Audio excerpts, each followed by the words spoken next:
Yeah, they're there. You looking for my glasses, you're saying? Or?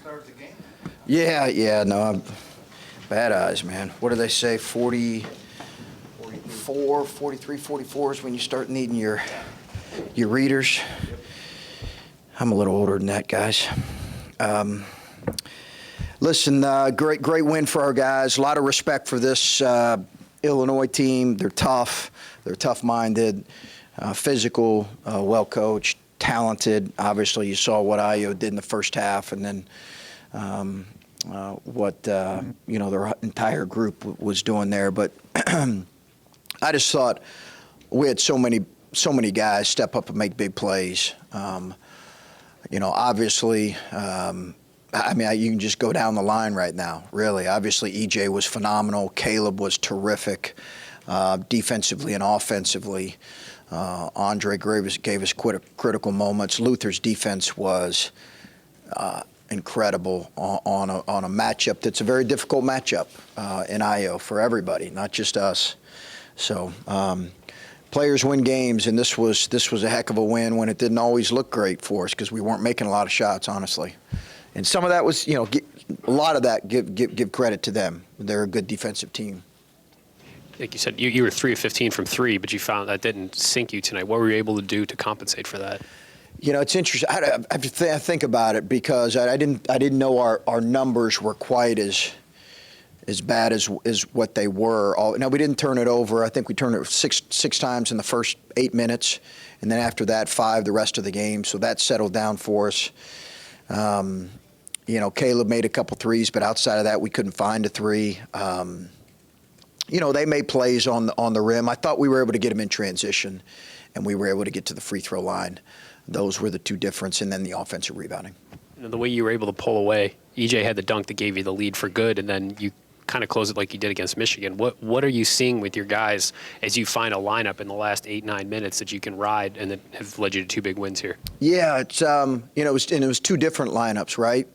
So I think we talked about as a group here, didn't we, in January when we were going through some struggles and we had a couple close losses at home.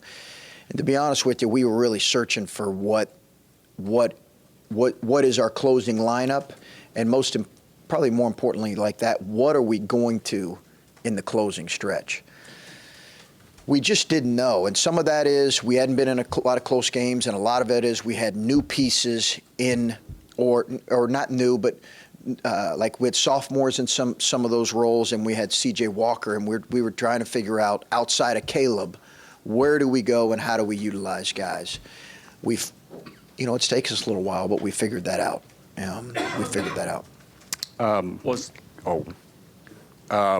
Caleb, second half, he scores 15 and had the and one on Colburn. What'd you see out of him? What really got him going, you think? He was phenomenal. He just was. I agree with you. I just thought he was in foul trouble, and he only had two field goal attempts in the first half. I actually thought he could have been a little bit more aggressive, but he plays. That's how Caleb plays. Like, he just plays the game the right way. We tried to move Kofi around a little bit to make him guard in space a little bit more because we thought maybe Caleb could take advantage of that with his shooting, and he did. And he made really good reads, and then he had a couple great finishes through contact. And in terms of EJ's game, have you seen this kind of thing coming? Yes, I have, I think. But I say that, I don't want to say, I predicted this. Certainly I didn't. But what we've seen is really, and I think you guys have too, for like the last 5 weeks, right? Haven't you guys seen he's coming? Like, he's coming. It's just like he's coming. It's really been about 5 weeks where we've all sat in here and said, here he comes. Like, he has moments, and maybe he gets 2 quick fouls, and I got to pull him in the first half. But we just kept. I think we felt like that, and you saw some spots in the Iowa game where his offense kept us in it. But I thought today his offense and his defense were critical. I mean, he was phenomenal. And now we got to see if he can keep doing that. Was he the plan tonight because of their size, or was he the plan because Caleb got in foul trouble, you had to do something, Kyle's out, and he played well enough to earn those second half minutes? No, we didn't really plan anything different than we normally did. We figured he would get 20 to 25 minutes. Typically, I don't know what, I think he played more than that tonight, but we kind of figured that's where it would be. With Kyle out, that's kind of typically what it's been, about 20 to 23, 24 minutes. So we kind of, he's still working through conditioning and all that kind of stuff. It's a lot for a big guy to play or a freshman forward to play, but the foul trouble did change it. Dwayne's typically not out that much in the second half, and I want to know if that was, you knew you were going to have to play EJ because they play the two bigs together, or if you did it because EJ was effective and you're just going to stick with it. We just roll with EJ. He was playing well. That's why that group was playing better. Did you put Caleb back in the first half because you felt like it was getting away, or are you typically, if a guy goes out that quick with two, which I don't think's happened quite that much this year with him at least. It hasn't. You put him, will you always do that, or No. did you feel the game, they were up 11? It was a little early to put him back in, to be quite honest with you. It was a little risky to get him back in at that moment. It was a little risky, but I just said, so what? We're gonna roll with it. If he gets his third, he gets his third. But I said my piece on his second. And he's smart enough now that I trust that he wouldn't get his third, and he did a great job playing. We just had to yank him in and out for offense, defense, and that's a little bit hard to get in a rhythm when you're getting yanked in and out in the first half like you were.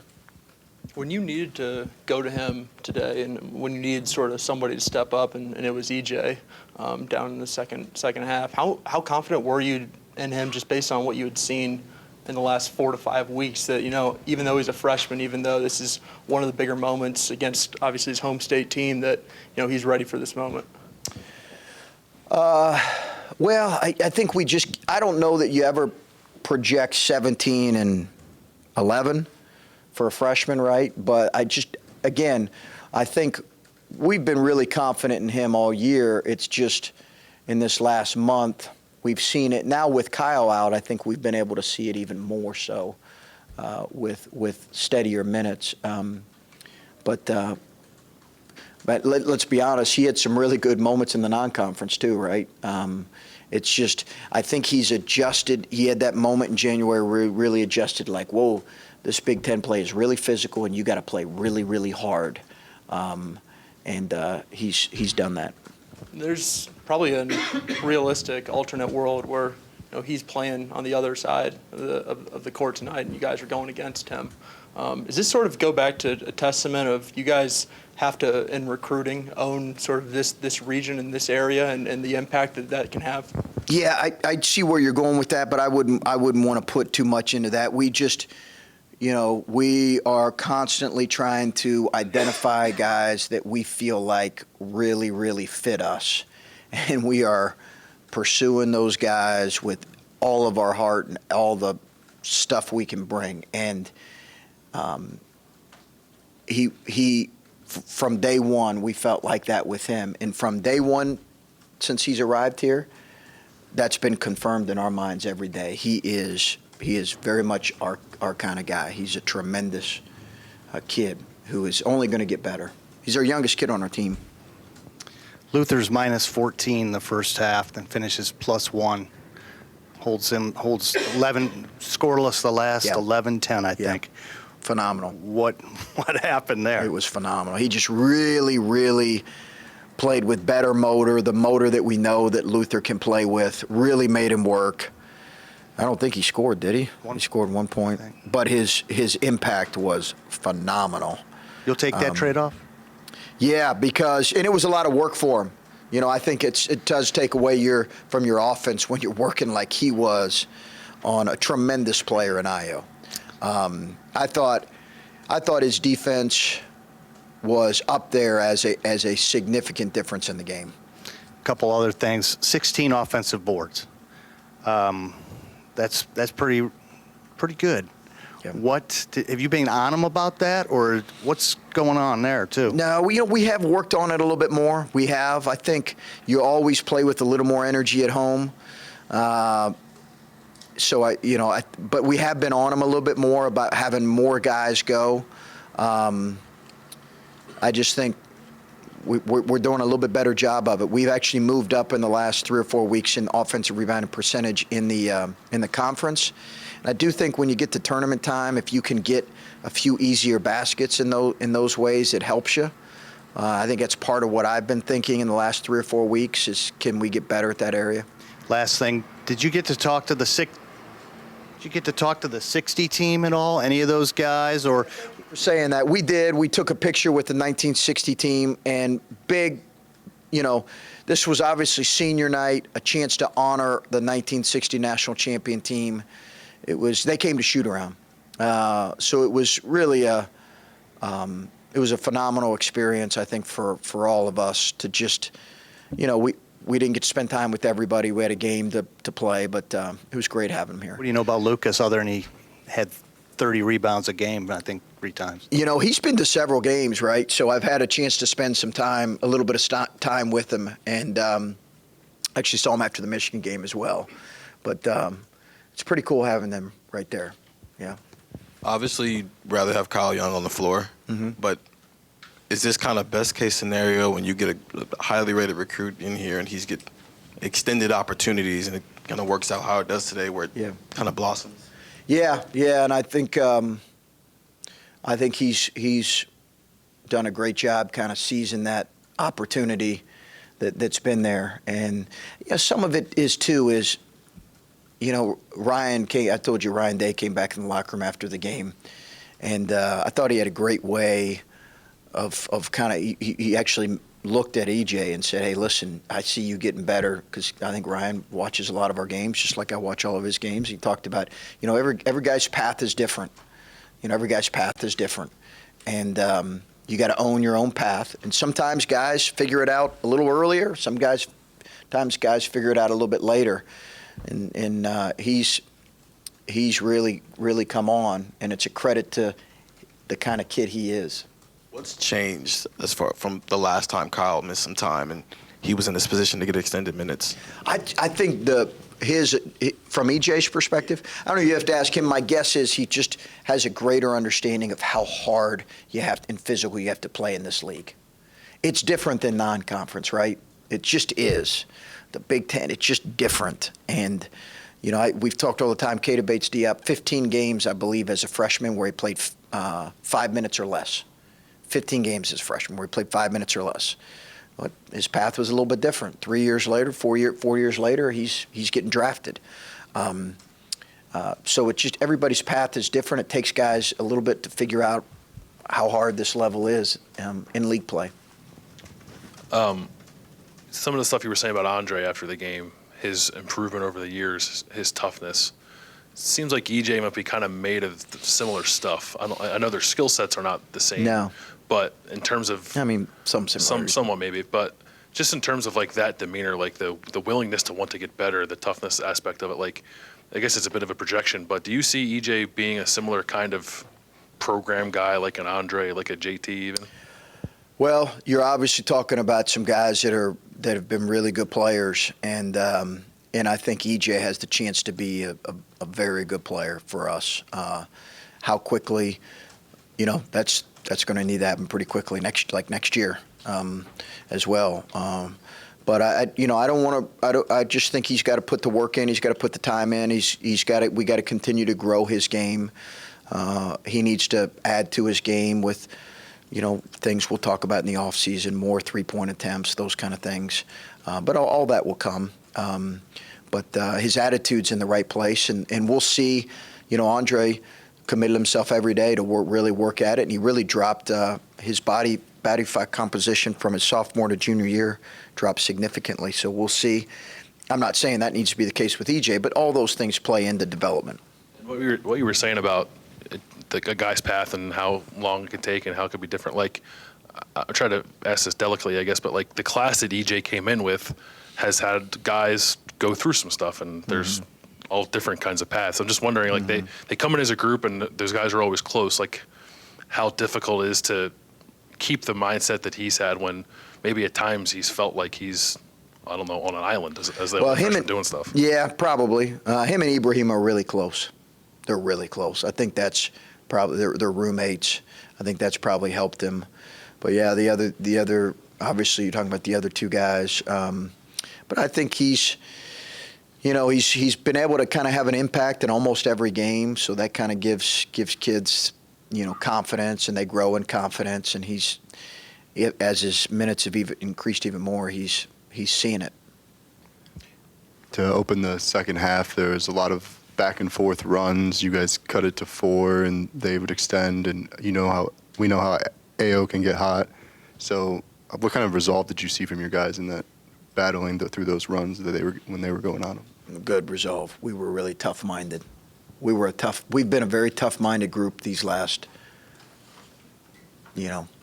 what's it been, 5 weeks or whatever it's been. We've been a very tough-minded group. Now we'll see if that continues. There's no permanency to that. You got to bring that each day to practice, and that's a muscle you grow. But we'll see if it continues. When you're deciding to start a Joey Lane or a Danny Hummer, and it's a game that you need, what is like the balance of you want to do right by your senior, you also want to win?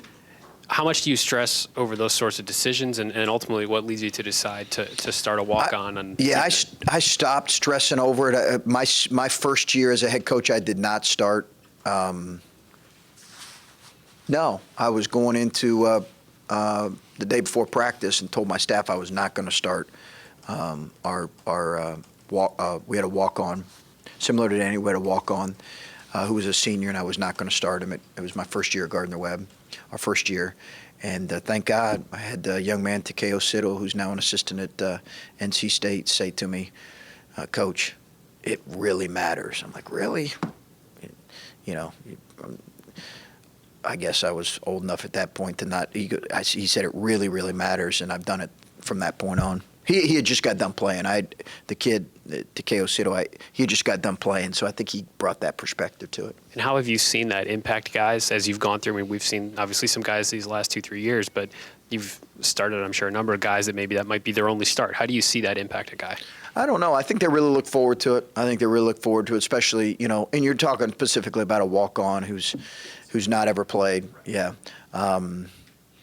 That particular game was a game we started out, Coach Anetti was reminding, I think we started out 23, it was 23-0. We started out on that run, and that probably confirmed the decision for me even more. It validated it for sure, but I think it's a morale boost too. Now, Danny did a great job, made our opening basket, didn't he? Over Kofi. So, he does work on our guys and scout team all the time. I was glad he did it on somebody else. You had talked after the last game about the sort of the gravity of the turnaround that you guys have had and just how drastic it is. The other aspect of it is a lot of it's come at home, and the win at Michigan was obviously a big one, but you guys you have Michigan State coming, and then obviously the rest will be away from this building. How confident are you in this team? And you talked about the mental toughness, but it's different when it goes on the road. Well, I think that's the question about us. And that's the question we'll put in front of us as a group. It's a question for a lot of teams, right? But, that team there, I think, what'd you guys say, 7 road games or whatever. It's a question for us. We got to own that. We've not always been good on the road. We've not always been tough-minded on the road. We haven't. Coaches, players got to own that.